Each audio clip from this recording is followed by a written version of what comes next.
Сәлем. Қалдарыңыз қалай, көңіл күйлеріңіз қалай?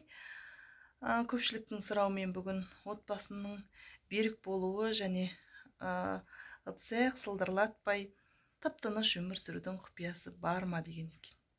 Осы сұраққа жауап берейін, әрине бар. Сыңғырлаған қос ішекті қара домбыраның үніндей бір-бірімен үйлесіп өмір сүрудің қазіргі құпиясы, техникасы өте қарапайым. Ол жай ғана қол ұстасып бір шаңырақ көтерген екі отбасындағы екі адамның, яғни ана мен әкенің, жалпы ер мен әйелдің, күйеу мен келіншегінің бір-бірінен сыр жасырмауы және сол сырды сыртқа шашпауында ғана.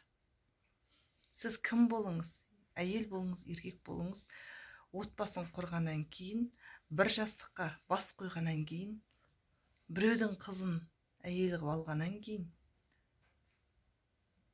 біреудің ұлына әйел болып тигеннен кейін, сол енді отбасында сіз осындағы қайын жұртта болған әңгімені, төркінде болған әңгімені қайын жұртқа тасымаңыз.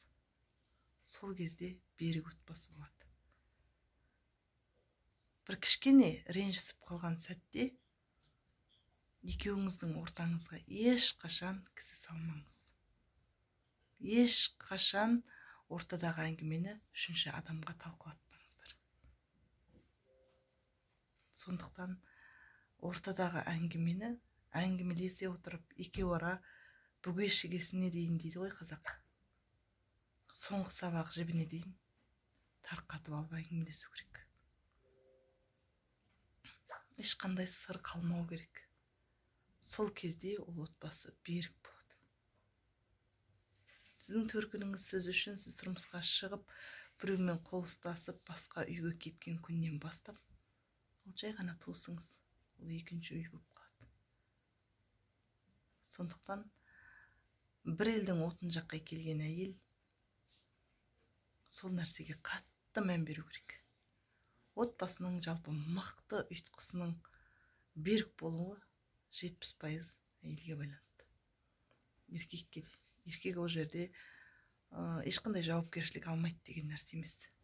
Сондықтан мен айтқан болар едім, біреуіңіз еркек көзбен қол сияқылды болу керек. Немесе домбыраның қос ішегі сияқылды болу керек. Домбырадан бір әдемі әуен шығуы үшін қос ішек бірдей болу керек. Көзден жас шыққанда қол оны сүрту керек.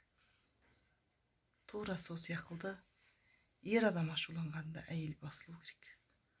Әйел жылағанда ері оны оңату керек. Үшінші бір адамның, үшінші біреудің ортаға келіп ақыл айтуы бір жерде кез келген нәрсені одан ары мәселені шиеленістірмесе, оны дұрыс жолға қоймайды. Менің практикамда, менің жалпы немде талай болған. Тіпті сіз практика жазып көрсеңіз болады.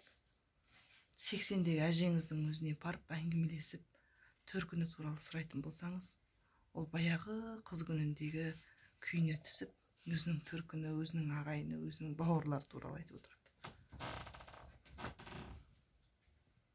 Сондықтан сіздің күйіңіз, сіздің қазіргі эмоциялық жағдайыңыз ешкімге, былай айтқанда, проблема емес.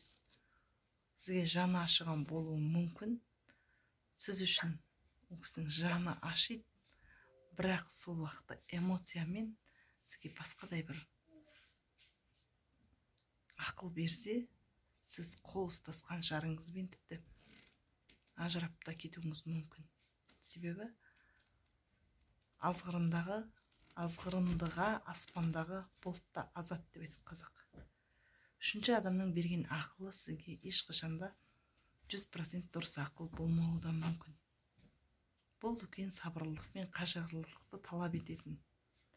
Отбасын құру деген, отбасын мықты ұстау деген өте үлкен мектеп. Сондықтан бұл мектепке дайын болу керек. Оны мықты қылдырып ұстау,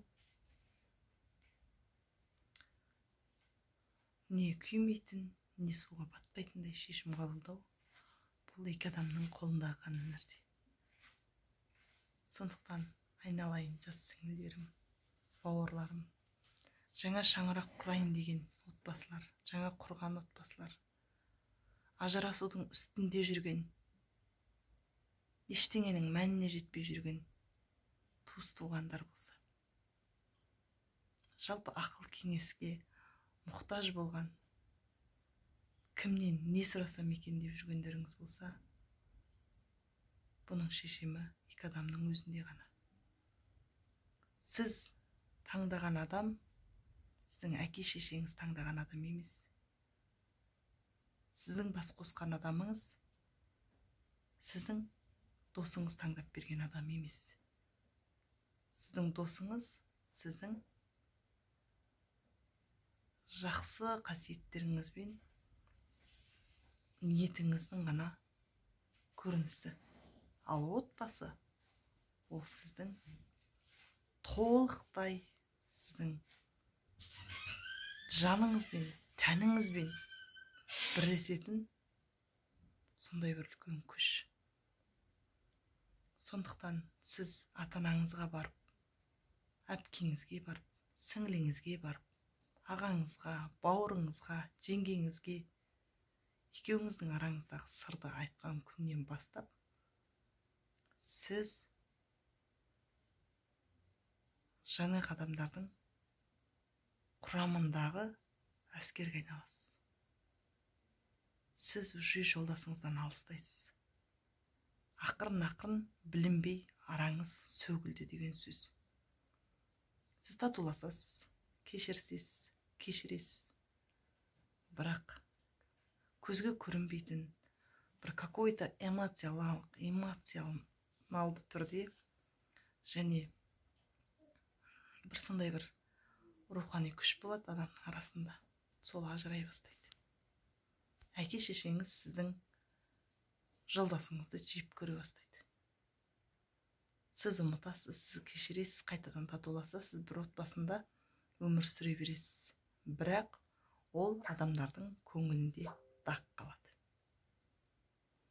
Бір кездері сіз жақсы деп айтқан кезде ол кісілерге жақсы әсер етпей қалады. Уақыт өте келе сіз онымен біте қайнасып үлкен шаңырақ құрған кезде, сол кезде де ол кісілердің ойында баяғыдағы сіз жамандаған адам ретінде қалып қояды. Ол көзқарас сізге де ауысады. Жалпы мынандай бір нәрсе бар. Екі адам бірігіп істеген күнә іс болашақта сол екі адамды бір-біріне дұшпан қылады деген нәрсе бар. Бұл деген сіз кіммен өсек айттыңыз? Кіммен жолдасыңызды жамандадыңыз? Бұл күнә. Ал бұл сіз жеңгеңізге айттыңыз ба, ағаңызға айттыңыз ба, әпкеңізге айттыңыз ба, шешеңізге айттыңыз ба? Бұл екеуі ара болған күнә болашақта екеуіңізді араздастырып, дұшпандыққа алып келуі мүмкін. Сондықтан терең ойланыңыз, сабыр сақтаңыз, ой жүгіртіңіз. Өзіңіз құрған шаңырақты өзіңіз тұзаққа түсірмеңіз. Сондықтан берік отбасының, тағы қайталап айтамын, ең мықты кілті отбасындағы екі адамның бір-біріне деген сенімі мен ауызбіршілігі, сыр сақтай білуі, біріне бірі кешіріммен қарауында ғана. Кәделеріңізге жарасын, пайдалы болды деген ойдамын.